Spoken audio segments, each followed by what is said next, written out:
मौसम है।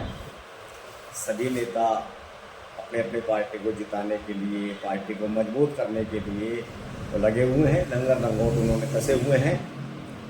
जिस तरह समय नज़दीक आता जा रहा है चुनाव का, 3-4 महीने के बाद में विधानसभा के चुनाव होने हैं हरियाणा में, उनको देखते हुए नेता है टिकट के लिए भी लंबी लाइन लगा रखी है। नेताओं ने टिकट के लिए भी भाग दौड़ कर रहे हैं। बहुत से नेताओं ने अपने जनसंपर्क अभियान भी शुरू कर दिए हैं। टिकट के लिए अपने आकाओं के पास भी जा रहे हैं। कुछ ने तो इस प्रकार से कह दिया कि टिकट ही उनकी जेब में है। लेकिन टिकट किसको मिलेगी, ये तो देखने वाली बात होगी, चुनाव के समय पता लगेगा। फिलहाल हम बात करेंगे कि बीजेपी में रेवाड़ी के टिकट के लिए फिलहाल क्या चल रहा है और कौन कौन लाइन में है। तो उन्हीं में से एक है हमारे पास नेताजी रणधीर सिंह जी कापड़ीवास। आज उनसे बात करते हैं कि वो अपने टिकट को लेकर कितने आश्वस्त हैं। कई और मुद्दों पर उनसे बात करें। तो आइए हम बात करते हैं श्री कापड़ीवास जी से। नेताजी, आपका स्वागत है हमारे चैनल में। धन्यवाद जी। चुनाव 3-4 महीने बाद चुनाव होने हैं हरियाणा में। जी हाँ जी।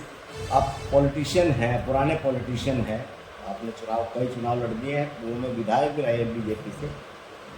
4 वर्ष का वनवास भी आपको बीजेपी में काटना पड़ा है और उसके बाद आज आप फिर से बीजेपी के सच्चे सिपाही के रूप में और काम कर रहे हैं। इवन सच्चे सिपाही आप वनवास के टाइम भी थे, क्योंकि आपके ऑफिस में हमने देखा था जो पार्टी के शीर्ष नेता है बीजेपी की, उनकी जो प्रतिमाएं हैं, उनकी जो फोटोज़ हैं, वो आज भी लगी हुई है उनकी। तो आपकी आस्था हमेशा उनमें रही है। फिर भी पार्टी में आज आप सच्चे सिपाही के रूप में काम कर रहे हैं। तो चुनाव आप लड़ना चाहेंगे या किसी को लड़ाना चाहेंगे विधानसभा? देखिए, लड़ना और लड़ाना ये ना तो अपने हाथ में है। पार्टी जिसको लड़ाएगी वो ही लड़ेगा।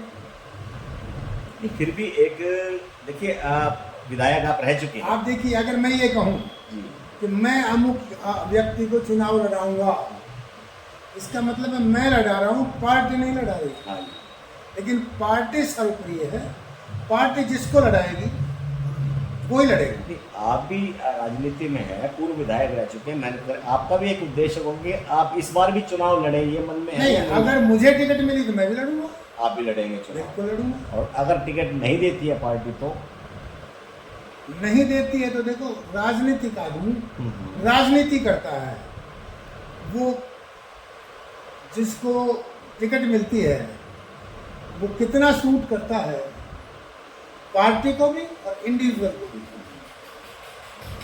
हमने तो वैसे भी मदद की, जब किसी ने नहीं मांगी तब भी मदद की।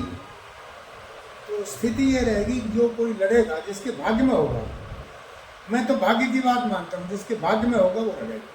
क्या भाग्य के अलावा और भी क्राइटेरिया है जिसको आप मानते हैं कि इस बेस पे पार्टी को टिकट देनी चाहिए कैंडिडेट को?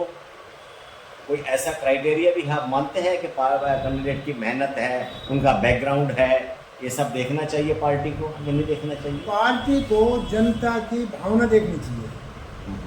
जनता जब ये देख ले कि कौन आदमी तुम्हारा जांचा परखा है और तुम्हारी कसौटी पे कौन सही उतरता है, किस पर आप विश्वास करते हैं कि ये व्यक्ति हमारे विकास के लिए जी जान से लड़ेगा, ये व्यक्ति ईमानदारी से हमारे लिए काम करेगा, ये व्यक्ति क्षेत्र का विकास करने में अपनी तरफ से कोई हिड़क नहीं छोड़ेगा, तो जनता लगभग टेस्टेड आदमी को चुनना चाहेगी।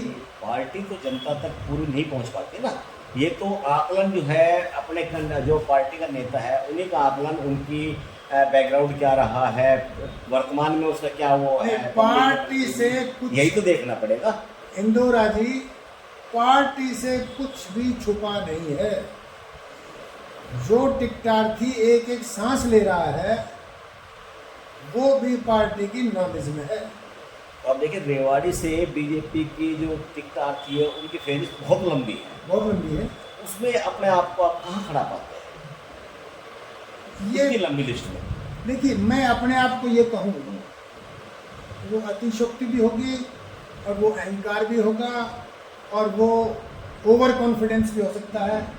इसका सही जजमेंट तो जनता के पास है। तो इसका मतलब जिस आदमी ने कह दिया, कुछ ने कहा कि अब की मेरी बारी है, किसी ने ऑफिस बना लिए यहाँ पार्टी के नेताओं ने कि हम ही हैं जो कुछ है, किसी और भी नेताओं ने पार्टी ऑफिस बनाए हैं, तो इसका मतलब क्या और कॉन्फिडेंट है वो। देखो जी, प्रजातंत्र में ये तो आप मानोगे अधिकार सबका है, सबका है।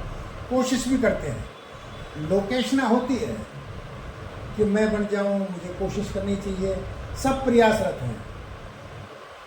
पर मैं एक बात मानता हूं, कोई भी है चाहे वो, अगर वो समर्पित भाव से और ईश्वर में समर्पण करते हुए उसके मन में ये है कि मेरा जीवन, राजनीति का जीवन सारा पब्लिक के भलाई के लिए, क्षेत्र के विकास के लिए, और बिना भेदभाव, बिना पक्षपात मेरा हर श्वास जनता के लिए समर्पित रहेगा, तो निश्चित तौर पर वो चुनाव लड़ने का अधिकारी है और वो टिकट लेने का भी अधिकारी है, और हम भी उससे दूर नहीं। तो अभी आपने कहा कि अगर टिकट पार्टी मुझे नहीं देती है तो मैं मदद करूंगा जो भी आदमी चुनाव लड़ेगा भाजपा के टिकट पे। लेकिन आप ये देखिए कि यहाँ आप भी कह चुके हैं और भी कहते हैं, यहाँ दो बीजेपी है। दो बीजेपी का मतलब असली और नकली, चलो उसको भी हम छोड़ देते हैं, तो ये मान के जरूर चलेंगे, और जनता पूरी जानती है कि यहाँ पे डिवीज़न है। एक ग्रुप है राव इंद्रजीत सिंह का, एक ग्रुप है बाकी बीजेपी का। अगर सपोज कर लो राव इंद्रजीत सिंह की चली इसमें और उनको टिकट वो अपने आदमी को दिलाएं, तो उसमें रणधीर सिंह जी का क्या रुख रहेगा? पार्टी उनकी मदद करेंगे या बागी तेवर दिखाएंगे? मुझे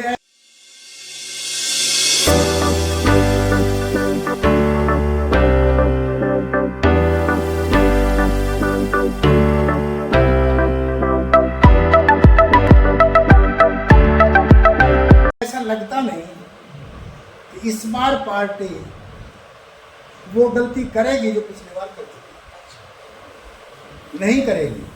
उसका कारण है, आप ये देखिए, इंद्रजीत सिंह जी पूरे चुनाव में रेवाड़ी में लगे रहे, जबकि 75 पार के नारे में उनको 9 हल्कों में काम करना चाहिए था, केवल एक हल्के में लगे रहे। उसकी टीम लगी रही, ऊपर से राष्ट्रीय अध्यक्ष आ गए, और उस समय अनिल जैन जी जो हमारे प्रभारी थे, वो तो लगभग 10 दिन रेवाड़ी में ही रहे। तो जब इतने बड़े नेता रेवाड़ी में ही लगे रहे तो 75 पार का नारा कैसे पूरा होता? और लास्ट में 2 घंटे पहले मोदी जी आ गए। और मोदी जी जैसी शख्सियत आने के बाद, मोदी जी महेंद्रगढ़ में आ रहे थे ना, रेवाड़ी में आ रहे थे। नहीं, वो उसकी लोकसभा चुनाव की बात, बाद में इस चुनाव की कर रहा हूँ जिसमें टिकट दिलाई थी। हाँ, जो आप इसकी चर्चा कर रहे हैं। जी जी। तो 2 घंटा पहले वो आ गए, और वो देखो शख्सियत कितनी बड़ी है, बड़ी। उनके आगे हमारी हार कोई हार नहीं है। तो वो समय और परिस्थिति का खेल था। उन सारे हालात को देखते हुए इस बार मैं नहीं समझता कि इंद्रजीत सिंह जी रेवाड़ी में हस्तक्षेप करेंगे, मुझे लगता ही नहीं। राव इंद्रजीत सिंह तो नाराज भी है भाजपा से इस समय, क्योंकि चौथे उनको कैबिनेट मंत्री का दर्जा नहीं मिला, काफ़ी नाराज है इस बात को लेके।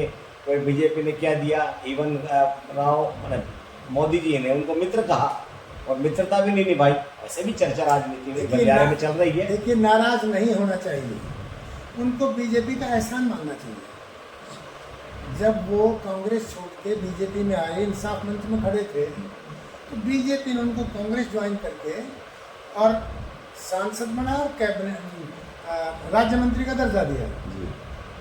पहले ही बार में कांग्रेस ने दिया, वो तो पहले से कांग्रेस को सींच रहे थे। नहीं, जैसे कैबिनेट मंत्री उन्होंने बनाया और राज्य मंत्री बना दिया, लेकिन उसी समय दूसरी बारी में चौधरी वीरेंद्र सिंह भी आए, राज्यसभा से मेंबर बनाया, कांग्रेस छोड़ के आए थे, उनको सीधा कैबिनेट मिनिस्टर। भूपेंद्र यादव जी आए राजस्थान से, राज्यसभा के मेंबर बने, उनको भी कैबिनेट मिनिस्टर बनाया। लेकिन जो आदमी चुनाव जीत के एक सीनियर एमपी जो है, पहले भी रह चुके सीनियर लीडर है, और उनको राज्य मंत्री, चलो वो भी एक्सेप्ट किया।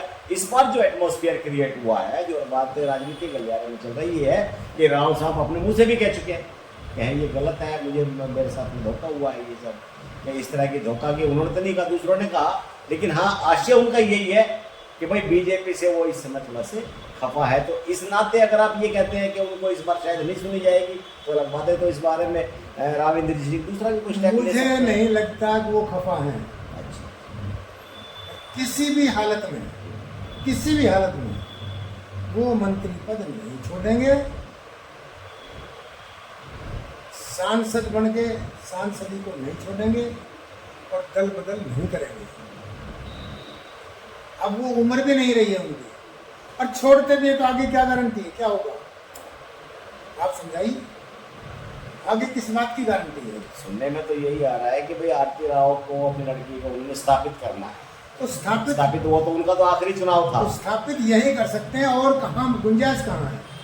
चलो, कहने का मतलब ये है कि अगर सपोज 1% भी चलती है और उनके हस्तक्षेप से किसी को टिकट मिलती है तो कापड़ीबाजी बागी तेवर नहीं दिखाएंगे या दिखाएंगे? एक छोटा सा। अरे भाई साहब, मुझे वो बात नहीं कहनी चाहिए जो लोग कह रहे हैं। भाई आप ये बताओ, मेरी टिकट क्यों कटेगी? कोई कारण है? हम यही आपसे जानना चाह रहे हैं। कोई कारण है? आपकी टिकट के आप इतने आश्वस्त क्यों है? पहला क्वेश्चन मेरा यही था कि इतने आश्वस्त आप जो टिकट को लेके हैं, उसके पीछे का कारण क्या? ऊपर से आपकी कोई बात है? कोई बात आपकी वर्किंग है? बिल्कुल कोई वर्किंग बात है, आपका नेचर है, क्या है? ये पार्टी का समर्पण है? बिल्कुल कोई बात नहीं। ये मेरा उस परम पिता परमात्मा पर विश्वास है। 2014 में भी उसी चक्रधारी ने मुझे टिकट दिलवाई थी, अन्यथा किसी व्यक्ति विशेष नेता का कोई हाथ नहीं था। अभी आपके भतीजे हैं मुकेश कापड़ीबाजी, युवा है, वो भी लोगों के बीच जा रहे हैं, उनकी भी इच्छा है कि मैं चुनाव लड़ूं। उनकी भी इच्छा है, उनकी भी इच्छा है। प्रयास करना चाहिए, प्रयास करना चाहिए, टिकट की दौड़ में रहना चाहिए, टिकट लानी चाहिए, जनता का दिल जीतना चाहिए, और ये भाव आने चाहिए कि मैं अगर जीत गया या टिकट मिल गई तो मैं जनता का समर्पित भाव से सेवा करूंगा। इस भाव से राजनीति करता है, वो भी प्रयास करे, सब कर रहे हैं, उसको भी करनी चाहिए।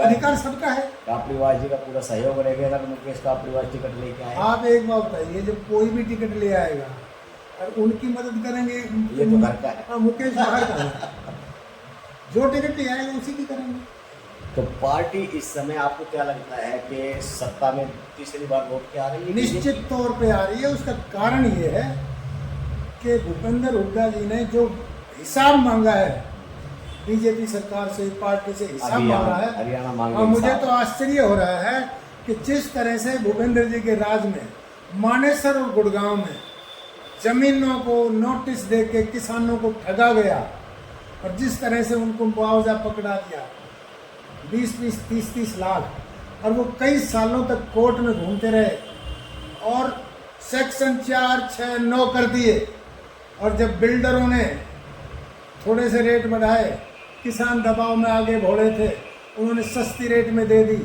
तो इस तरह से जो ये घोटाला किया, किसानों को लूटने का, जमींदारों को लूटने का, लैंड ग्रैबिंग जो हुई, ऐसे मुख्यमंत्री को जनता वोट देगी?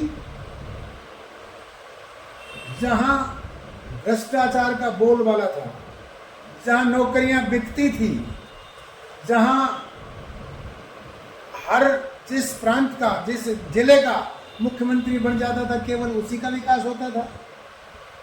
केवल रोहतक का विकास हो भूपेंद्र जी बने तो, बंसीलाल जी बनते हैं तो भिवानी का विकास हो, अभी और अपने हिसार का विकास हो, अगर भजन लाल जी बनते हैं तो अपने अपने क्षेत्र का विकास।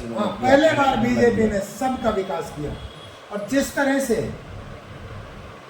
हरिजनों को संविधान के मामले में मिसलीड किया, आज वो सब वापस आ रहे हैं और कहने लग गए, बहुत से लोग, बहुत से हमारे दलित लोग ये कहने लग गए कि बाबा अंबेडकर का संविधान तो कांग्रेस ने तोड़ा है, इमरजेंसी लगाकर तोड़ा है, बार बार हरिजनों पर हुए अत्याचार के लिए तोड़ा है।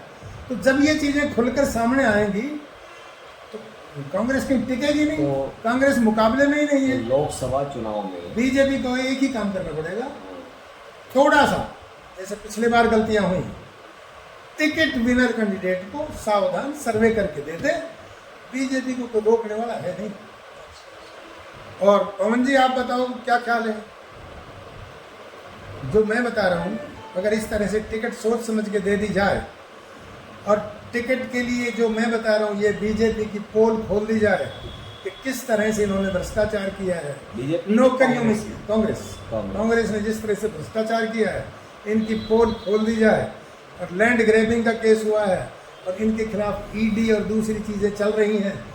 ये अपने आप में आरोप तो अभी दीपेंद्र हुड्डा जी कल आए थे, उन्होंने सीधा ईडी को जो है इनके ये जो अभियान जैसे जिस दिन से शुरू किया, वो कहते हैं इन्हें जिस दिन से अभियान शुरू किया इनको दबाने के लिए, ताकि हिसाब ना मांगे, इन्होंने ईडी की जांच करवानी हम शुरू ये कर दी कहते है। हैं ईडी बीजेपी के एक भी सांसद, एक भी विधायक के कोई उसकी ईडी का छापा नहीं पड़ा, जबकि शुरू से आखिर तक कांग्रेस के जितने भी नेता थे या और दूसरी पार्टी, उन्हीं पे ईडी की जांच होती रही है अभी तक।